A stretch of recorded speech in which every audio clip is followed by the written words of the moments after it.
the next question is like you mentioned, it's unusual for a project which doesn't have bank loan, right? So what could be the possible reason why there are some projects in the market now that don't have bank loan? They're saying because that's you're safer stuff, but why they don't want to get bank loan? Is it because the developer too big, they don't need a bank loan, or no. They just cannot get a bank they loan? Probably can't get a bank loan. If there's no such thing as too big to get a bank loan. Yeah, lots of people say no bank loan is a better thing, but you see it's well, if something the thing is there's just the developer. Yeah. And the developer's going to take all the money. You don't have a third party, like when we do a deal, that we get a draw every month, and we have a portfolio manager who reviews that draw and compares it to the budget.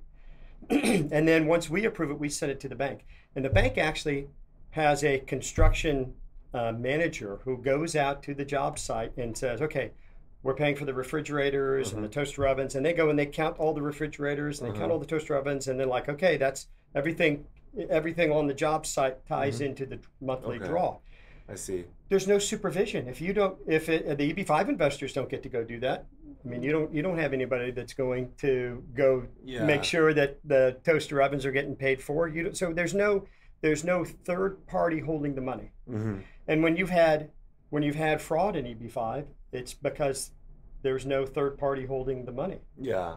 So I think it's very important. I mean, in our minds, when we see there's no bank, we don't necessarily think about fraud. We think the developer wasn't strong enough to get a construction loan. Okay. Because there's some risk in the project, right? It doesn't underwrite. It probably doesn't underwrite. Because I mean, think about, I mean, we've been doing EB5 a long time. I know when you come to China to get 41 investors, it takes a while to do all that. And there's a lot of expense and time. Yeah. To get a construction loan in the US, if you're a strong developer, you pick up the phone and you get a term sheet. I mean, there's exchange of information. They have to go through their underwriting process. But in terms of the effort to get a construction loan, it's just not that much. It's not that much. Now, today, EB5 might be a little less expensive in terms of the rate, and that's what they're going to tell you. Oh, it's EB5 is less expensive than going to SunTrust to get a construction loan. But time is the enemy of real estate development. Yep.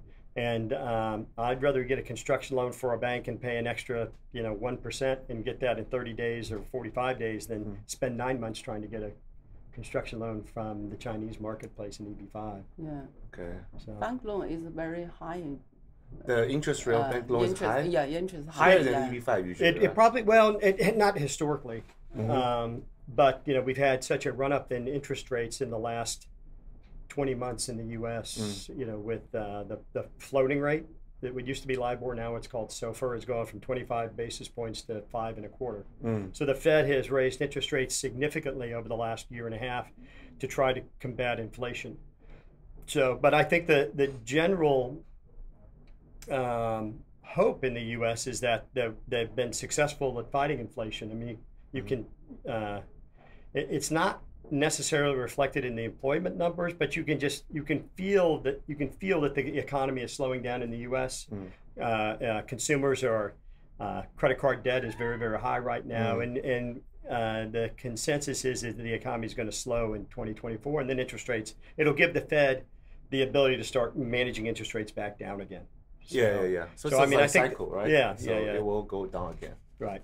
So there's a little window right now where the construction loans are fairly expensive, but we don't think this is a very long window. Okay.